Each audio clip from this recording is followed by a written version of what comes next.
Welcome, listeners, to yet another episode of 100% Sale of Journalism Ethics here with me, Kaushal Bhatia. And Sailesh. For all the first time listeners, here's how it'll go.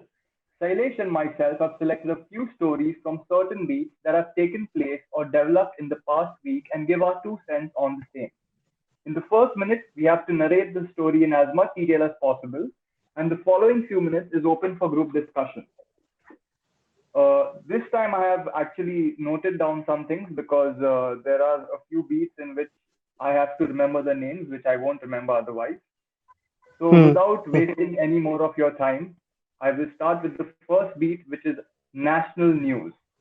And I Yes. have taken two, three stories on this. I'll start with the first one. That is on in Indian Express. This is national news. Yes. The byline is credited to Express News Service. Here's the Hmm. headline. Praja Foundation's report card. Overall performance of BMC corporators dips to 55.7% in 2019-20. The overall performance of the city's elected representatives dropped over the previous year, according to Praja Foundation's report card for 2020 on municipal councillors released on Tuesday. The overall performance of 220 corporators went down from 60.2% in 2018-19 to 55.7% in 2019-20. The report judges the corporators' performance in the BMC every financial year. This year's Hmm. report was from April 2019 to March 2020 before the COVID 19 related restrictions shut down the corporation's political activity. Now, related to the same Yeah. story, there is another story that is from the Indian Express as well, but this one is credited to the byline is credited to Sanjana Bhalerao, and this is Okay. the headline: BMC Standing Committee meeting. None of the 674 proposals discussed. BJP corporator disqualified. The BMC Standing Committee meeting, which was convened after over 6 months to discuss the post facto approved 674 proposals related to COVID-19 and other development works in the city, was adjourned on Wednesday without clearing a single proposal. The day witnessed high drama with BJP's Balchandra Shirsat, who was nominated as a corporator in the standing committee, was disqualified. The BMC has 227 elected representatives, with 5 persons who are experts in various fields or experienced in the civic bodies working being nominated as members. Now, Hmm. before I get into the story, let me just tell you all that this year, this financial year's budget for the Huh. BMC stands at 33,441 crores, Wow. which is the richest, India's richest civic body. And Yeah. a lot of things that I've researched in this is because the two, three stories that I've selected, they all have a lot of other links that I had to follow up on. So you'll have to Okay. bear with me before I just narrate this to you. The first thing is I was just reading about BMC and how they've been inefficient in various things because of the politics that goes on inside. Hmm. I also read of a report or actually a survey or a research paper that was done by three people. That is Rajas K. Parchure, Hmm. Manasi V. Padke, and Nyandeo Salule from the Okay. Gokhale Institute of Politics and Economics.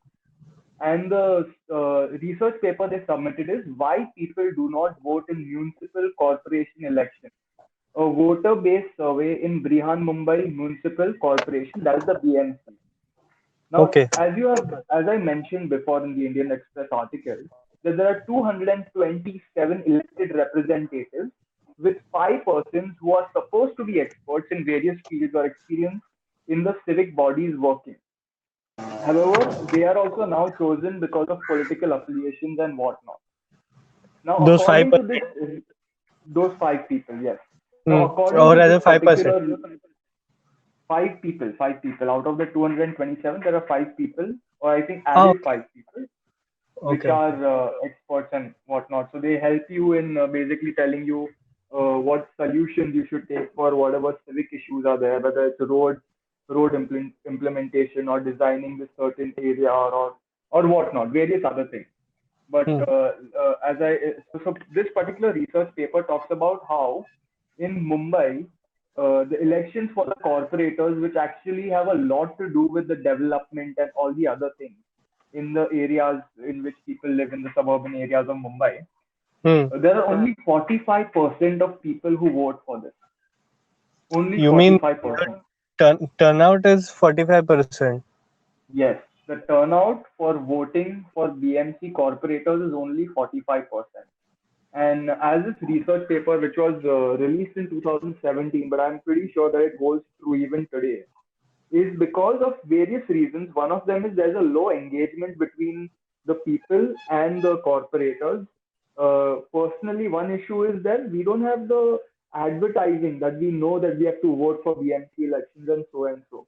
So for this particular story, what I've done before I continue with my opinion is Hmm. that I found out a guide from First Post, which is also from 2017, which is a Okay. simple guide on how to cast your vote for the BMC election, which will give you the related links and so for you to register.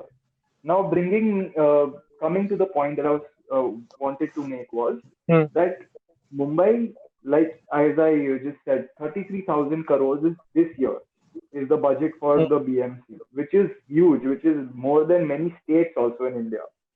Hmm. And despite this, there are several things that they lack. Whether it is improving the road conditions, whether it is maintaining parks, or many other things that many of the areas in Mumbai require. Hmm. Now, the point that I'm making is this is because we don't vote in these elections. Me personally have also realized that I've never voted for a BMC election, so I don't know who is my corporator from which area and all of that. Hmm. And I hope that Understood. this particular issue or this episode will change that for a few people living in Mumbai. Uh, but I don't know how much that will go. And this is the point that I wanted to make. So, Sailesh, what do you feel about this? That suppose in Goa, as you can say, the assembly, the Vidhan Sabha has 40 MLAs. Hmm. Now there are in the BMC of Mumbai has 227 elected representatives. Now, if Hmm. only there is a 45% turnout, out of that, I'm pretty sure that those 45% are not voting for one person. Correct. Those votes also must be divided into various other people who are standing True. in the election. So how many? The councillors are representing how much of the percentage of the people in that area is the real question, and are they doing justice to the a city which is known as the financial capital of the country? True. Is what my question is to you. See, that's the thing. I feel people don't really take their vote seriously, and they don't consciously think about these things. When it comes to civic issues and all, they may know who their MPs, or at the most they may know who their MLAs. But when it comes to Hmm. those local level civic administration, they may not know who their corporator is. For example, in Goa, people are conscious about the panchayat, people are conscious about the MLA's election, and they're conscious about the Lok Sabha election, but they are not Hmm. conscious about Zilla Parishad elections, which happens, and in the sense people have to go and vote for it. I don't know. I've never voted in a Zilla Parishad election in my life since I matured enough to vote. But that's the point. Hmm. Ki when it comes to civic issues, I don't think so. People even know what responsibilities these levels of uh, governance have within them. Now, like you said, they have 33,000 crores, and Yeah. from what I understand, Mumbai doesn't seem like it's spending that money on itself. I mean, the city is a mess all the time. There's no beautification happening towards the city to make it look good. Hmm. Neither are those basic facilities operating like uh, in a way that there's less crowd in the buses or the trains or anything like that. So I think, Definitely. like you said, you yourself have not voted in the elections, in the this thing Right. BMC election, and given the fact that Mumbai is such a cosmopolitan, and you would expect it to have high levels of literacy and all those things. So you would think at least 60% people would turn up. But Let's. I think largely what this is, I think I don't know if it's deliberate or not, and Mm, I wouldn't want to go so as far to say it's a deliberate hiding of the fact when the elections are there or the knowledge of how you have to register and so and so. But mm, before I get into that, let me just give you a breakdown of the 33,000 crores. The BMC has allocated 14,637 crores for financial year 21 for capital expenditures, and the rest I don't know. They are basically, I think, allowances that different corporators get to beautify it on their own accord, like when they know what the people want or what the area requires. But I don't see that happening because let me tell you, you might not be so much aware, but areas such as Malad, Andheri, which are mm. very heavily populated with people from who are migrants who are living in these areas and all and whatnot. The roads are not great. It's very Mm. dangerous to ride on these roads. The highway roads are not maintained. So if you're riding a scooter on these roads, if you find a big pothole, you're going to hit that and you're going to, kind of sway into it. You will, there might be fatal injuries, which have occurred Correct. in the past. So I feel that Correct. this is something that people need to start taking much more seriously, and they need to start being much more aware. And just for that, I don't know what more I can add to this, but I will be giving those links for the people who are interested, who are from Mumbai and who can vote for the BMC, because I've realized that we all can vote. If you are voting Correct. for your MLA, if you are voting for all these things, you are eligible to vote for this. So register. There will be an article from First Post that will tell you how to do that. And please Correct. make sure that before the next elections is there, that you're ready and prepared to vote and you're aware of these things. Another True. one suggestion that I would have is that just like Rajya Sabha and Lok Sabha have the TV where people, the MPs and MLAs are seen arguing and debating about various policies or things that need to be implemented.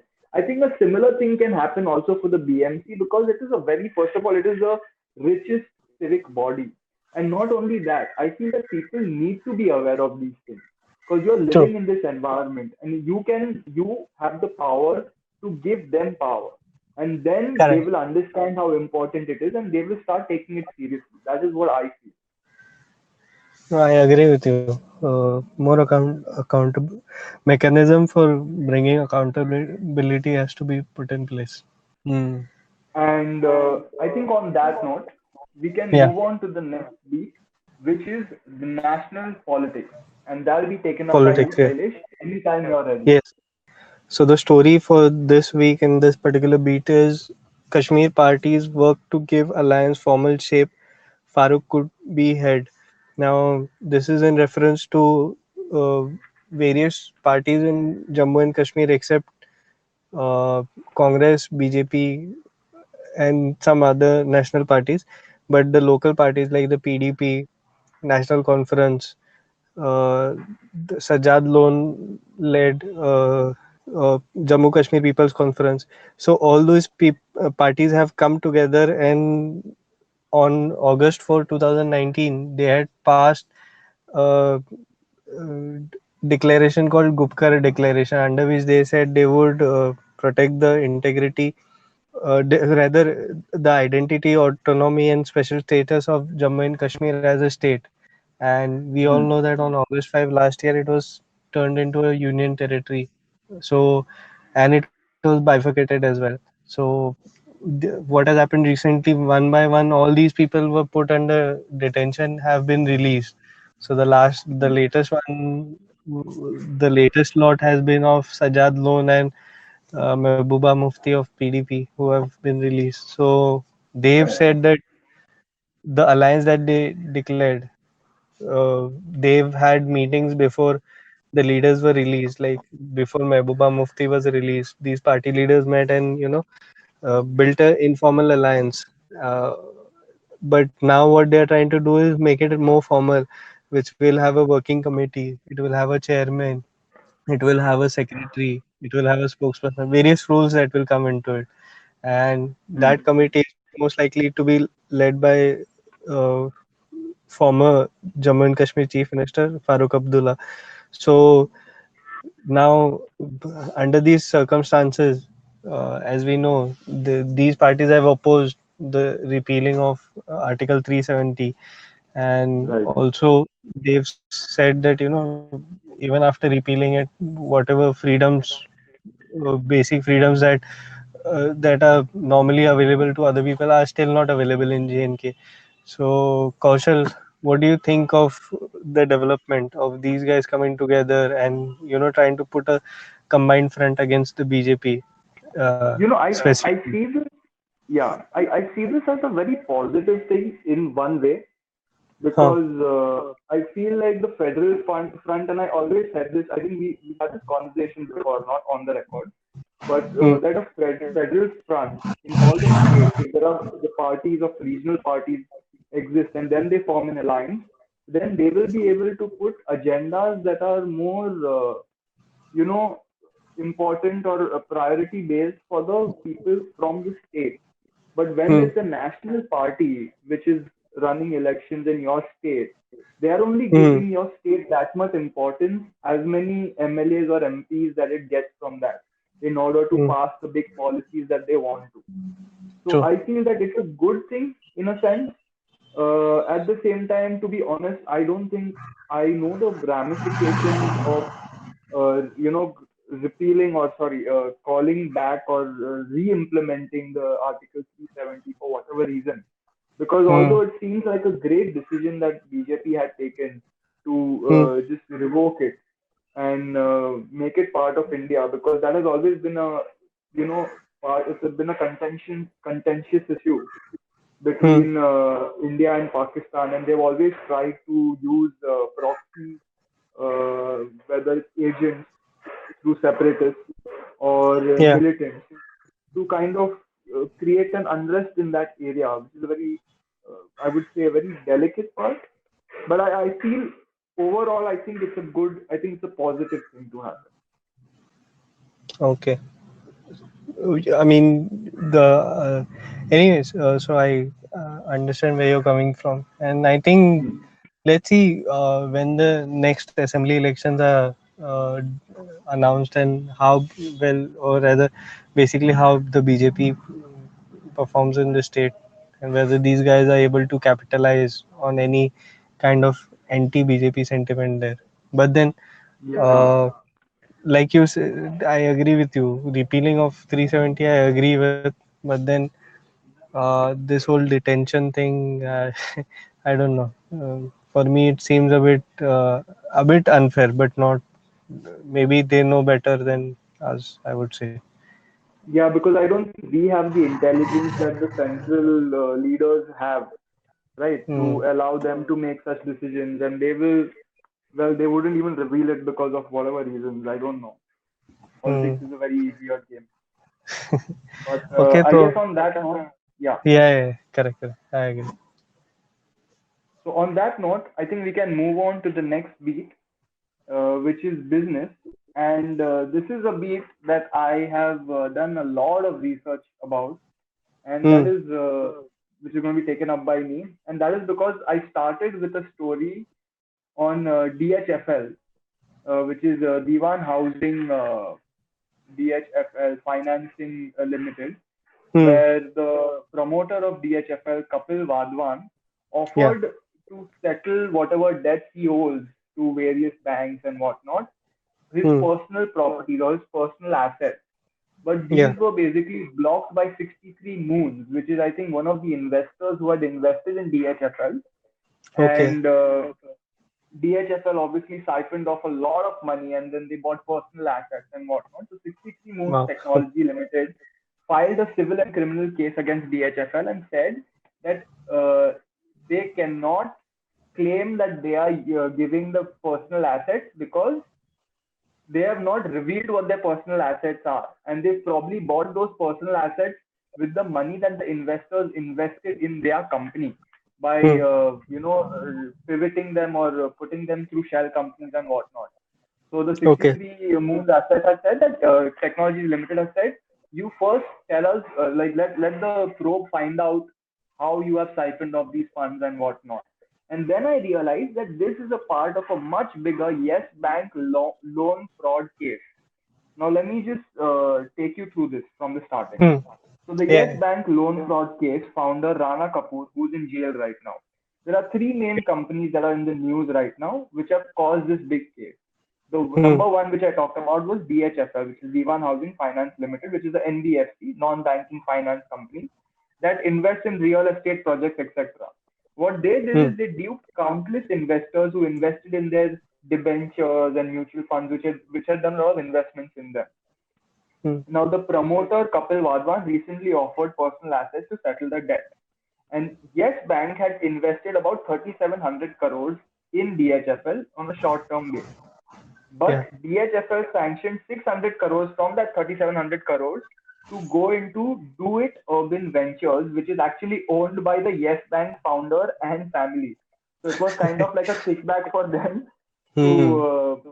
do this particular thing. So that is the first company that Yes Bank have that is included in the Yes Bank loan fraud case. The second Yeah. company is HDIL, which is Housing Development uh, one company which is also dealing with real estate, whose Yeah. promoters are Sarang and Rakesh Wadhwan, who I don't think are related to Kapil Wadhwan, Hmm. and they both are also in jail. Now they took loans from Yes Bank and PMC, and through shell companies they started doing this evergreening of their loans, which basically means that they never Huh. have to pay their principal amount and they just Yeah. have to keep paying their interest. And the shell companies basically take these loans and they become defaulters or whatnot. Also, HDIL, the Mahada, which is Maharashtra Housing, which is a government, state government uh, organization which deals with the development, rehabilitation of certain sections which live in slum dwellers and whatnot. They Hmm. also had registered an FIR against HDIL because they had done a redevelopment fraud in an area of Goregaon where they said that they are going to develop this area and they had got this land and whatnot. But then they Hmm. instead of that sold that land off to another company for a certain amount, and that is also a case that's going on in HDIL.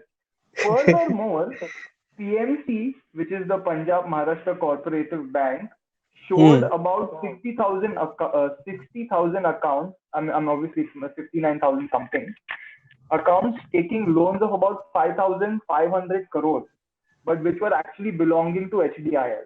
So you can see how like convoluted and confusing this particular thing is. But I hope you can follow me.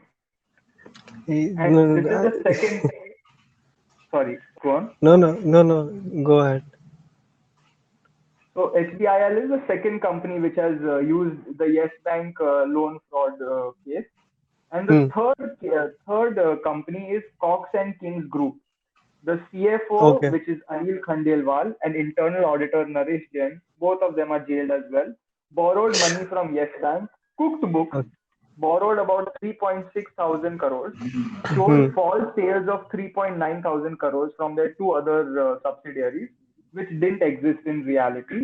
And Hmm. one of the employees who had turned a witness has recently been found dead. Now, this is such a dirty. I mean, it just by doing this much research, there are like four, five, six links which I had to go through to find Hmm. out how deep this runs. Correct. It's a very weird thing, and this is one question I have. All of this, one particular thing that I had in mind to ask you was Hmm. that how do you believe in capitalism when this thing is happening? Because Yes Bank was a private bank, and now Hmm. it is being nationalized. But I see the flip side also because nationalized bank scams have run into 10 to 1,000 to 15, 20,000 crores. While this bank, although it's not bad, it's still a bad thing. It Yeah. obviously runs up to 10,000 crores at least. You're eating up the people's money, the people who are actually working hard, putting their money in the Yeah. bank, trying to, increase their savings up for a rainy day and whatnot. It is just a very Hmm. sad thing. But one good thing about this is all these people are being held responsible. Kapil Wadhwan is ready to give these personal assets to settle the debt. Even Rana Kapoor is in jail. The Yeah, promoters of STIL, Sarang and Rakesh Wadhwan are in jail, and so is correct. the CFO and internal auditor of Cox and Kings are in jail. So, in that sense, what I think I'm saying is that the time to privatize the nationalized banks has come, because at least you can hold them accountable when they do something wrong like this. What is your view on this, Silas? You mean uh, privatizing the national banks, right? That, as well as the big scam that Yes Bank has played. No, no, I was just clarifying. No, I understand what you're saying, but then I feel like in business, everywhere it's the same thing.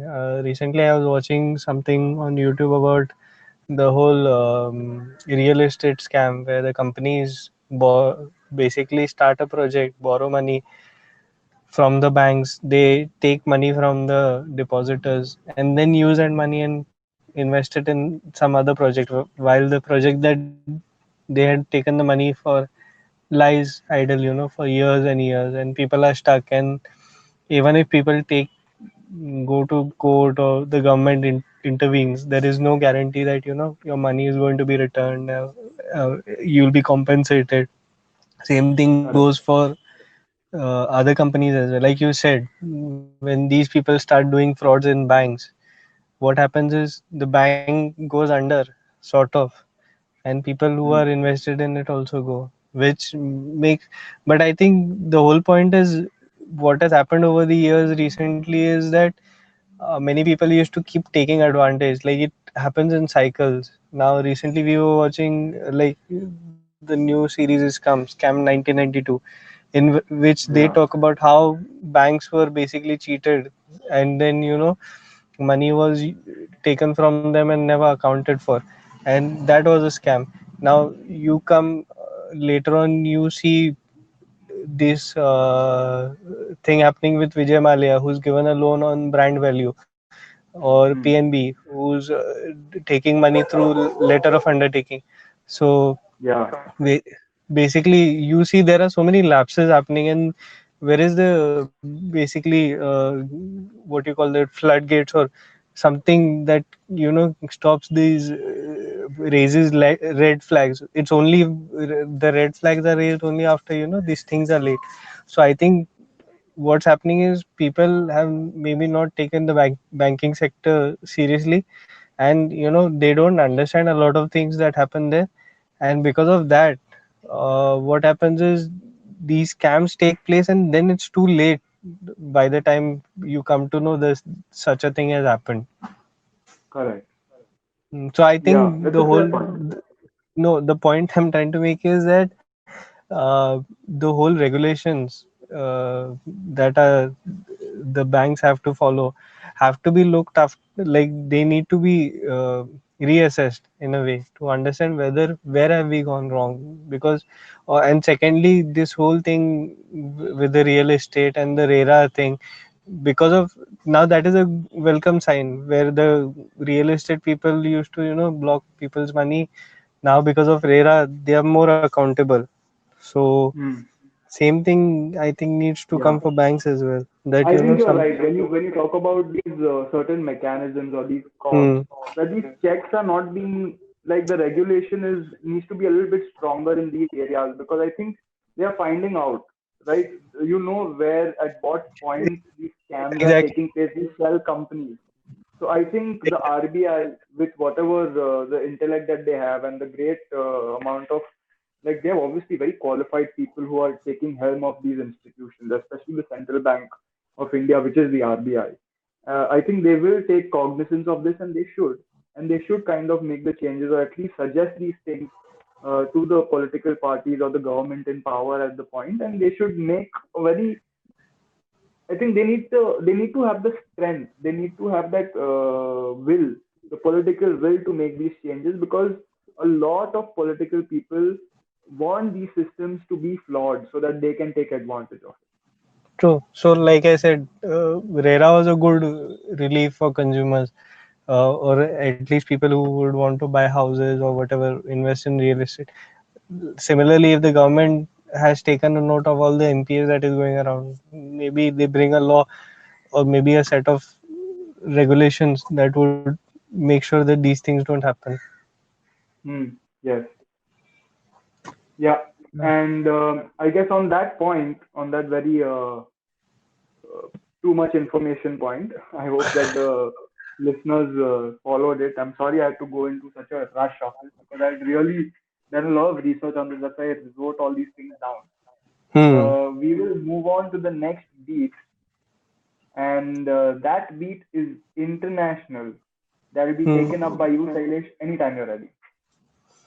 Yeah, so the story for this particular week is that the European Parliament of the European Union has awarded its human rights prize called the Sakharov Prize to the democratic opposition in Belarus. So, for the people Hmm. who may not know, basically what happened is on August 9, presidential polls were held in Belarus, which is a Eastern European country, and it borders Russia and on one of its side. And what has happened is in the August 9 polls, the guy who has been ruling the country since 1994, Alexander Lukashenko, won with over 80% of the votes. But then the amount of gatherings, the rallies, the amount of people that would go to the rallies and all definitely suggested that maybe more than 20% of the people have voted for the opposition candidate, who was basically a consensus candidate, Hmm. because they wanted to combine their forces and then take on Alexander Lukashenko. And what happened is many people have alleged uh, Lukashenko of vote rigging, and after that there have been continuously mass protests taking place every weekend. So thousands of people gather in the capital Minsk and protest against the government. So there's a particular opposition force that evolved just before, while they were approaching the election, called the Coordination Council. So they were basically like a coalition of all the opposition people, you know, and those people have been awarded the Human Rights Award this year. So it carries a cash prize of around nearly 60,000, or slightly above that, $60,000. And Hmm. basically it's in recognition of that struggle. So do you think, Kaushal, do you think this would make a difference for those people? uh, would it give it a boost or maybe help in any way, awarding I this think more prize than to? the yeah, I mean, I get the amount might not be as I don't think the amount will make much of a difference. 60,000, was it pounds or dollars? uh, Any which way. I'll confirm. Whether it's yeah, so the price I don't think is going to make much of a difference, but the media coverage, I think that is going to probably, maybe turn some eyelids, maybe in the country itself, help the people to mobilize socially, against political autocracy. And that is something that requires more of these international people support, like the United Nations needs to, kind of make these kind of decisions. In several countries, there are autocratic decisions or moves made Hmm. by several leaders, and the Yep. fact that they stand with honestly, not like because of political pressure or whatnot. Like Taiwan deserves to be identified and recognized as an independent state because they themselves don't want to be associated with China, despite China being so great and having that one China policy and buying all the other states, telling them that you follow the one China policy or we'll do something that will affect your, country adversely, which they can do. True, true, So I true. feel that the United Nations needs to have a backbone, and even if they don't give them prizes, I don't think the money is of much significance Yeah, it's because around $58,000. so that is, I mean, might as well tell the Nobel team to give them something because. But I understand. But I like you said, understand. the Yeah. the action is more carries more weight than actually what it means. The whole Correct. recognition of it. Okay, so I think it was a good move on EU's part to recognize them, give them some. Yeah. Maybe people will come to know what's happening in Belarus after watching or rather reading this news. And in fact, just to give my own personal this thing, and I'm sure you'll agree with this, is that the EU has more credibility than the UN, I believe. Ah, I don't know. I'm kind of divided on that. No, because if you think about it, the EU is like it is a union of all the European nations, or the most of the really respected, or maybe uh, the European states which everyone looks up to. Now, if they are recognizing something, wouldn't that have much weightage? I mean, to be honest, at least UN, what happens is, okay, it gets diluted. The whole any idea that goes to UN, it gets diluted according to the members' needs. But UN, what happens sometimes, they have certain what you call standards that are what you call that on ground not implementable. To be honest, Yeah. like, so in that sense, I would say. But then, of course, when it comes to these kind of recognitions, definitely EU has more credibility. Yeah. Yeah. So I guess on that note, we can move on to the next beat, which is sports. That will be taken up by me. And this particular story comes from First Post. And here's the credit. The byline credit goes to AFP, which is Agency France Presse. Hmm. Here's the headline: Doping charges against Bahraini 400-meter world champion Salwa Eid Nasser dismissed due to technicality. The doping charges brought against Bahrain's 400-meter world champion Salwa Eid Nasser have been dismissed, the Athletics Integrity Unit announced on Tuesday. The 22-year-old Nasser was provisionally suspended in June and charged with failing to meet whereabouts criteria. The AIU, which is the Athletics Integrity Unit, charged the Nigerian-born runner with four alleged whereabouts failure, which included three missed tests between March 2019 and January this year. But the World Athletics Disciplinary Tribunal did not confirm a missed test from April 2019, therefore meaning Nasser had not missed three tests within 12 months, which is required to prove an anti-doping violation. Now, Hmm. obviously, you understood the whole article based on this much. But now I'll tell you, I'll give you a very this thing. This is a light opinion that I'm going to bring on my part, and I don't think it could be light. Maybe it could be a serious thing that people would want to implement. But I remember from reading this, I remember this one joke that a comedian had cracked, and I don't remember which comedian it is. But that comedian was like, so this whole doping thing is so Yeah. strong. They're like, oh, you can't dope if you're going to participate in the Olympics and all that. Hmm. But instead of that, why don't you just let them take whatever drugs they want? You know, just let them like let the runners just go hard on whatever cocaine or whatever, and let them finish like 100 meters in like 4 seconds. Because that's what you want to see, right? You want to see people do amazing things, and instead of countries and states, there will be pharmaceutical companies that will be representing athletes.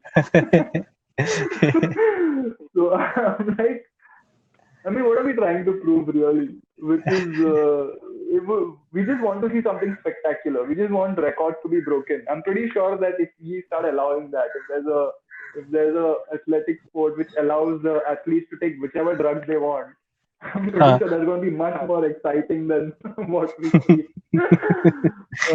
But that's my take on it. I don't know. I just really had a thought about it. I'm like, yeah, I would like to see that. What is your opinion on this, Silesh? No, man, I don't.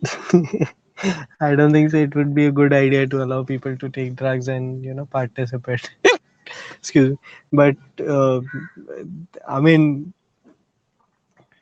when you think about it, it would actually be very funny. So It maybe, would not be funny. It would be spectacular. Think about it. Just think about it. Like if you're a 400, if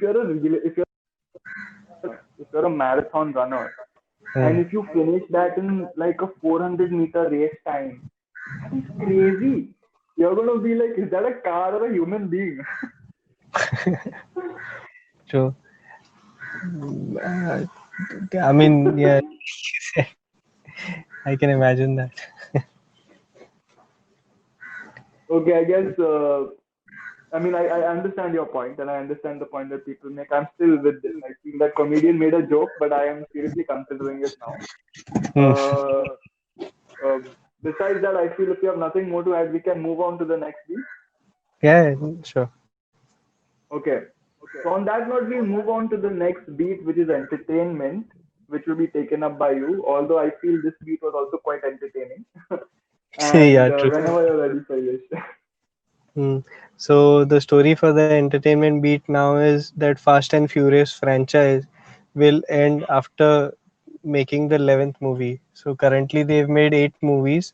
The ninth one is gonna come out. It was delayed because of coronavirus pandemic, and now they are saying they'll make 2 more movies and then shut down the franchise.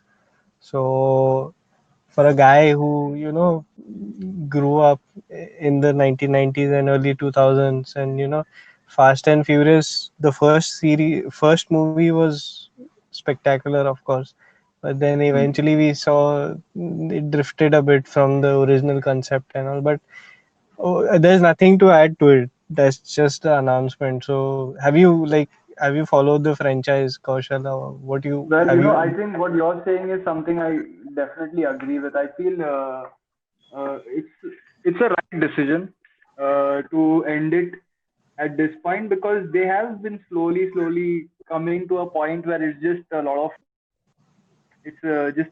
of really expensive scenes with a lot of explosions un- and all of that. unbelievable actions? Unbelievable explosions, really great fit actors, No, it and sounds like how we were discussing about people taking drugs and doing sports. It yeah. seems like they are doing drugs and doing acting, and the director is doing directing, producer is producing, and the writer is writing. They all are high on their own stuff.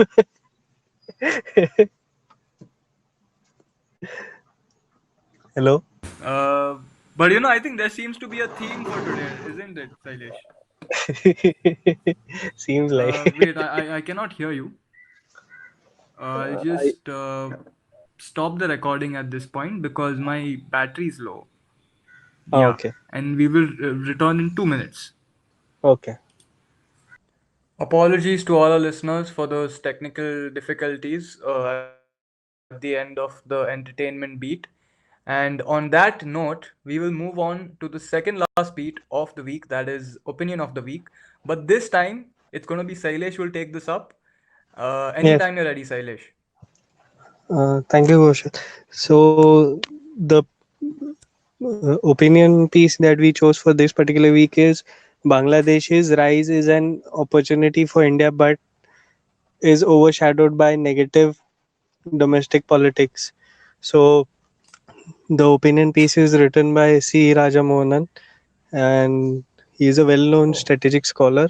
He is currently the uh, director of Institute of South Asian Studies at the National University of Singapore, and a contributing editor on international affairs at the Indian Express.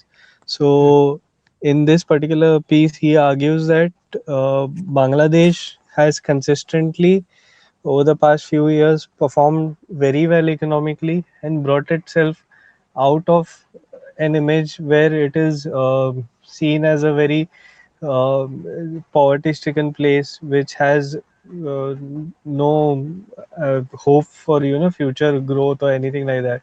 So in this particular piece, he gives an idea that whenever we talk about the subcontinent, South Asia, we only talk about Pakistan and India.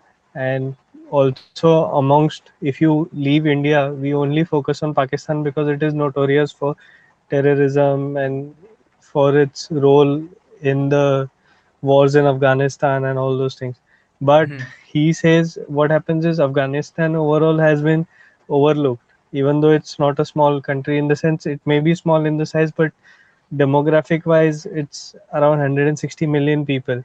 So he argues that what is happening over the past few years is they've consistently been delivering on the economic front, and now they would probably surpass India in the per capita category. Hmm. The International Monetary Fund has said they may surpass India in the per capita category, which would be around Bangladesh's would be $1,888 $1,888, and India's would be $1,877. So $1,888,000 in Hmm. Bangladesh, whereas in India it would be $1,877. So Okay. he consistently argues that what's happening is because we've not focused on Bangladesh, we don't know much about the country in the sense on the global stage. But he says they are likely to surpass Pakistan when it comes to the GDP calculations. They are also substantial in the number of they have a substantial population. Thirdly, he says because of their economic growth, foreign countries are looking towards them, like the US, China, Japan. And what's happening is Bangladesh is a good anchor point for eastern state corporations, like for example, Hmm. Bhutan, Nepal, and Bangladesh coming together and working on the economic front, or Bangladesh cooperating with the northeastern states in India. So he Correct. he said that what has happened is Bangladesh is doing well. It is a good opportunity for us, to engage with them because they can provide us connectivity to the northeast, and at the same time, the northeastern states can use Bangladesh for their connectivity to the sea, which is rather the Bay of Bengal. So he says Right. uh, instead of focusing on that, what has happened is recently because of the citizen amendment bill that came and then became a act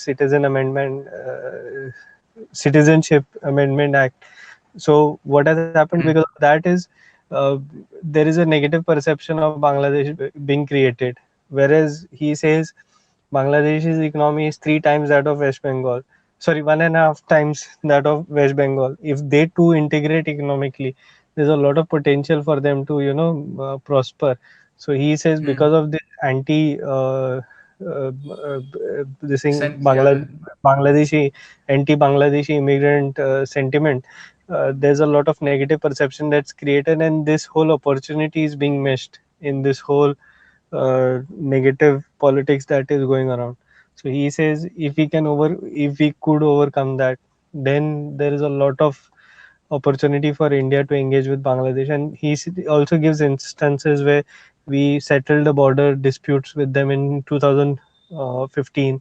Then there was a international tribunal hearing that went in favor of Bangladesh in the Bay of Bengal, over their rights in the Bay of Bengal, which went against India, but we accepted it. So we've Hmm. consistently shown, that we are willing to work with Bangladesh. And he also gives an Yeah. instance where the Sharif brothers, Nawaz Sharif, Shehbaz Sharif, while they were in power in Pakistan, they would look forward. Punjab and Indian Punjab and the West Punjab, or rather the Punjab in Pakistan, would look to integrate together economically, in the sense Hmm. trade with each other more, not integrate integrate is controversial, but trade with each other more. Yeah. Yeah. Yeah. Whereas he says Bangladesh has consistently been, asking for that, but we've somehow not focused on it because we don't have a problem with Bangladesh as such. It is a government that is friendly to India. We are also having very Correct. cordial relations. Yeah. So I think he makes a compelling argument in his piece. Anything like, what is your take on it so far? I Whatever. think that is a very good point, and since as long as I can remember, that India and Bangladesh have always had very cordial relationships with Sheikh Hmm. Hasina and Sheikh Hasina and whichever prime minister has been in power, whether it's the Congress or the BJP, it's always been a very cooperative relationship that we've had. In the Correct. fact of industries in Bangladesh, since labor is so cheap there, Correct. one point to be noted is India and Bangladesh have a certain, like a, I think, competitive rivalry when it comes to textiles manufacturing, mills or Hmm. whatever, because the product that India takes out and the product that Bangladesh takes out, Bangladeshis take out products that are competitively priced, cheaper, Hmm. and the product is also pretty good. And Okay. that is because they are promoting good industries, they are giving people employment and so and such. Hmm. So I think all the points that, first of all, C. Raja Mohan, obviously, we've also referred to his articles previously, Hmm. and he always makes very salient points. And even in this one, I'm pretty sure that he's given some really great arguments to support this particular fact. And personally, whatever you've said, I don't disagree with a single point. So I Hmm. think, yeah, that's a good point. Okay. I think on that note, we'll move on to the next beat. Yes. So I guess on that note, we'll move on to the final beat of the week. That is interview of the week, which I'll be Hmm. taking up this week.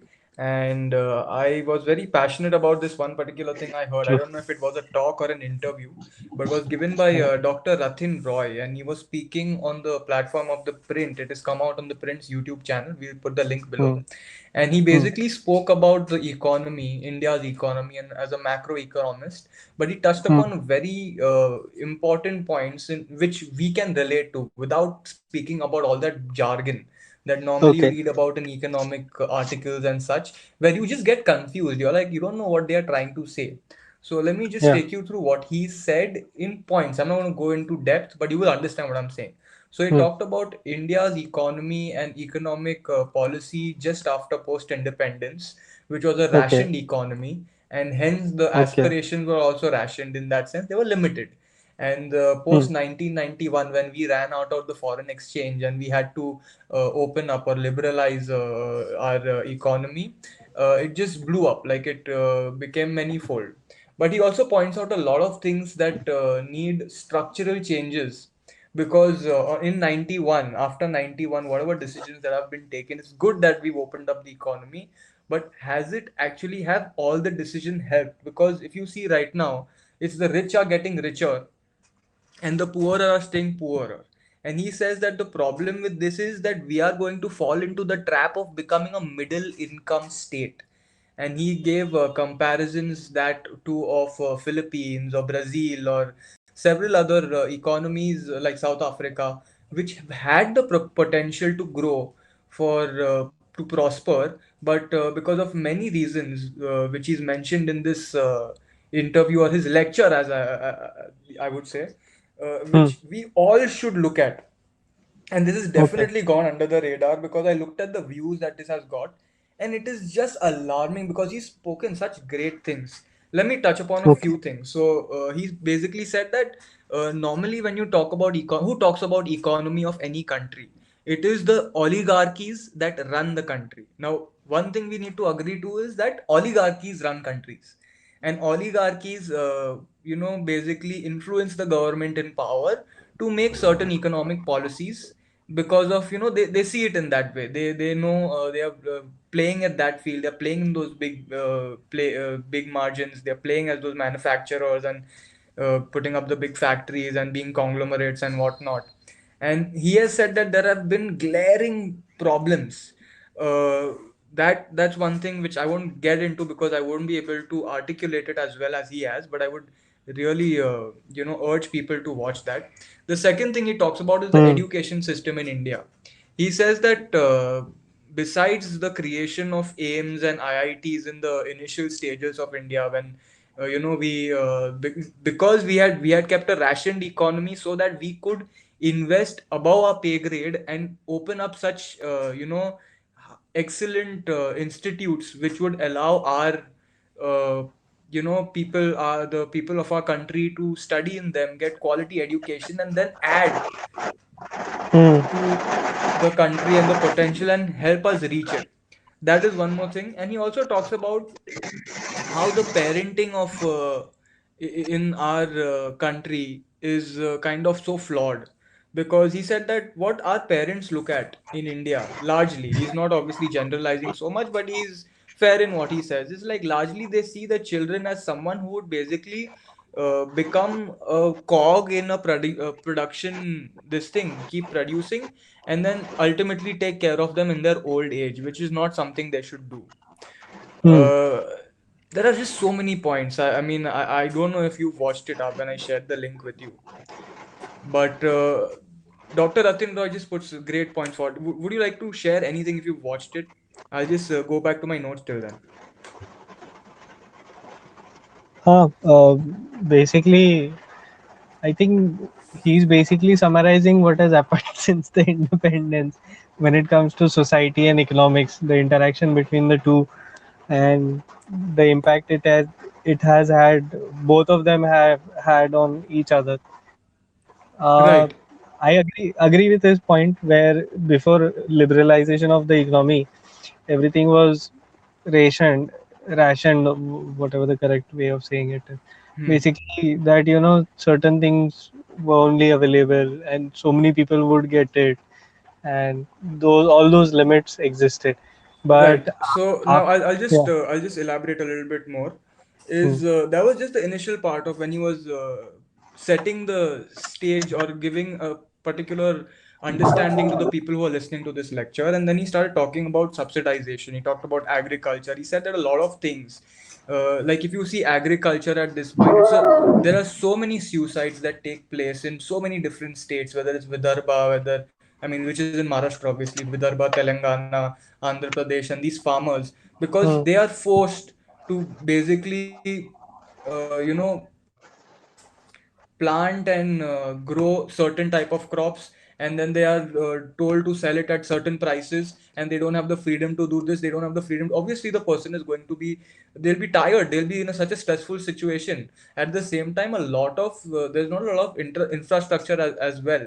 So a lot of them have to basically depend on what the weather conditions are, and whether they are favorable to them, whether they get a good crop season, and even if they've got a bumper crops, will they get the profits that they deserve, or else they'll dump them and use them as mm, manure again, in order fertilizer again, so that they can basically at least get a better this thing, because it's just not feasible. mm, So I just feel the points that he has touched upon, and I'm definitely not doing justice to whatever he has said, is correct. something I feel that all of us need to watch this particular lecture and Mm, understand from it. Now I'll give you one point. So he was yeah. talking about himself, saying the shirt that I'm wearing is a Marks and Spencer shirt that I've got from India itself, which costs 3,000 rupees, and it is Mm, the same price that it costs here. It costs in London as well, but it is made in okay. India. Now, Okay. at the same time, you get 200 and 400 rupee shirts in India as well, but they are made in Bangladesh. So he actually went to the place where they manufacture these shirts, which is sold to Marks and Spencers, and then so and so. And he said, why don't you do this? Why don't you make shirts for people? There's such a huge margin. He talks about the population, and he's like, it's segregated into certain classes, and there is a huge group there's no products that are being catered to them. So like, why don't you produce shirts that cost 400, 500 rupees, so that you can give it to these Mm, people? It'll be much more profitable to them, to y'all only, the person who are yeah. making these shirts. He's like, y'all will definitely get Yeah. 15% returns on this. He's like, see, because Mm, ultimately this is Dr. Ratin Roy, I'm taking a quote from him. I am an economist, so mm, ultimately I want everyone to make money. It is not like I want anyone to lose. So I tell them, why don't you do this and do it? So he's like, nahi, it's just not, affordable with the labor costs and all this. Like, and why don't you go to UP, Bihar, and in these areas and set up these shops, manufacturing shops? He's like, no, it's not mm, done. They don't have the skills and all. He's like, what are you talking about? Most of the people who are working in your factory right now are from them. They are migrants from UP, they are uh, migrants from Bihar and all of that. So ultimately, it came down to the point where the person who's owning these shops, wherever it is, I think it was in Hyderabad that he gave the example of, and he's actually gone down. That is what he claims. He said that so the person said कि उनका स्वभाव अच्छा नहीं है. So basically he talks about that the environment in that state, it is not conducive for you to create such kind of businesses, because they don't allow you to prosper. There is a lot of Okay. unlawful activities that take place, and as at the same time, the image of these states is not very good. Like, you wouldn't want to invest there.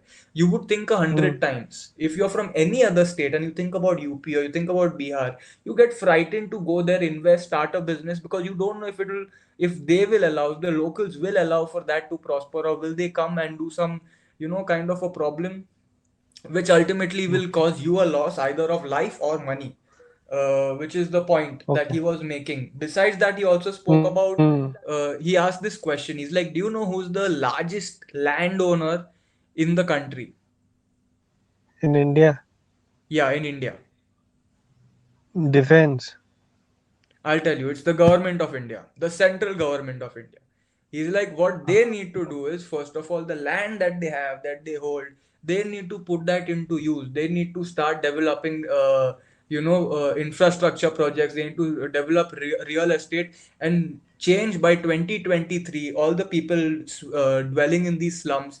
Give it to them on affordable prices, with dignity, with integrity, because we can do it. And don't think of them as a burden. Don't think that if they are going to take up this space on this particular land, it is going to be a burden. They are not going to be developing anything. If you give them Hmm. these opportunities, you give them these services, then they will be able to grow. Now, if you look at them as slum dwellers who will basically take up space, and they won't be economically, like, it is, that is not the right thing to do. So there are several things he talks about, and he Huh. talks about the fact of morality and the way we think. It's just very revolutionary, but actually it's not revolutionary when he breaks it down. It just Okay. sounds revolutionary because we've never ever thought of it that way, and we've never been under, like, it is a different topic. Economics is a different topic, but it's a very logical thing that he talks about in very simple terms. So with that, I would just say that it would be a great thing if people look at it, maybe take inspiration from it. And just because of this particular interview that I saw, is the reason why I have done so much research in today's episode. True. So, True. Silesh, from whatever I've said, what do you think about these? Any points that you've taken and you feel that, yeah, this is a great point that he's making? I think his idea of basically providing affordable housing to all the people living in the slums is a good suggestion to develop the surplus land that they have. And I think recently there was some news that the government is actually thinking of selling off the surplus land, which would, rather than going into private hands, might as well make houses and give it to people, so people have the basic necessity met, Hmm. because one house can basically meets a lot of necessities. It meets the it takes care of open defecation, it takes care of shelter. So it also takes care, like for example, if it's a flat, then you buy gas, so it also takes care of you burning, basically cooking on firewood or anything Yeah. else. So it takes care of pollution and the women's health and the men's health basically. So I think that is, I know I'm being very narrow on this, but then I agree with him completely what the points he's made and No, all no, those I things. mean, I totally, because I don't think there is any point at which you can deviate or try to think of a different point, because when you're talking sense, when you're making complete sense and you kind of Hmm. understand it, even I can understand that it's, even I was trying to think an alternative of what he's saying, but it is making sense. Besides that, Hmm. he also said that the agriculture, like, we keep thinking like the Indian economy is in shambles, we need to look at AI, we need to think of technocratic solutions. He's like, no, just make agricultural reforms, use the central government and the government land to good use to make social infrastructure, put money into that, that is going to reap rewards. Start Correct. investing in building new IITs and AIIMS and Ashoka universities and such quality institutes where people can go there, they can enroll their children, and they can ultimately come out as very skilled laborers or very Hmm. skilled human resources, in fact, which will Correct. add to the country. Now, if you're going to Correct. just keep giving, and he said he was totally against these SOPs that are given, like Hmm. universal basic income. He said this is completely useless. And he basically gave the same point at which the capitalists and communists have this fight against. They're like, if three people are earning, and you ultimately Hmm. use the money that these three people are earning to the rest of the people, saying because they are very generous and whatnot, it is still not going to show in the GDP. It is not going to give you growth. rather than giving a man a fish, teach him how to fish, is basically Mm. what he was saying in much more elaborate way. And that is I feel there's a lot more to take away from that particular interview, and I will really urge you yourself also to see this, and the rest of our Yeah, listeners. definitely, definitely. And besides that, I don't think I have much to say about it, but yeah, Okay. what do you say? No, I can't add anything more. I think he makes complete sense when he talks about those things. So I really don't think so. I should be making any comments right now. Yeah, I think Not. kudos to Dr. Ratin Roy, and I think we don't need to add also much to this particular interview, except just urge all the listeners to go and watch this. I mean, we are True, glad that you all are listening to us also, but true, true. several of these things that we share in links, we urge you all to go and read it for yourselves, because you all will also be able to take away much more things than the things that we are able to provide from whatever little knowledge that we have or whatever understanding that we've got from it. Although we all just appreciate the three people listening to us, especially you, Ramesh. You were there from you were there from day one. Yes. So Yeah. I think So I on guess yeah. uh, on this note, we'll end the podcast for today. Yes. On that note, Mm, Sailesh, why don't you tell them why we are called 100% sale of journalism ethics here? true. So the thing is that it's basically a clickbait kind of a thing where basically the news channels who call themselves to be ethical, and for example, let's say a certain Puchta Hai Bharat kind of a channel says that they are doing ethical journalism and all those things, but actually they are just selling ethics of journalism. So we thought we'll call ourselves as selling the ethics of journalism, but then in reality we are not trying to do any of that. Neither do we want to do that in future. Just that we thought it would be a good clickbait. So that's the concept Yes. behind the channel's name. And if you do like a podcast and you feel like others should hear it, please share it. Do hit the like button and subscribe if you feel like you want to hear more from us. So we come out with a podcast on a weekly basis, and forgive us, but it usually is around 1 hour. So Yeah. but we do provide timestamps in the comment. So if you have a particular beat that you like or you want to skip, you can just click on that and move on. So thank you for all those who will listen to this. And I think on that note, it's goodbye from me for now. Yes. Same here. Sure. Thank you so much. Goodbye from me as well. See you all Yes. next week. Bye. See you. Bye.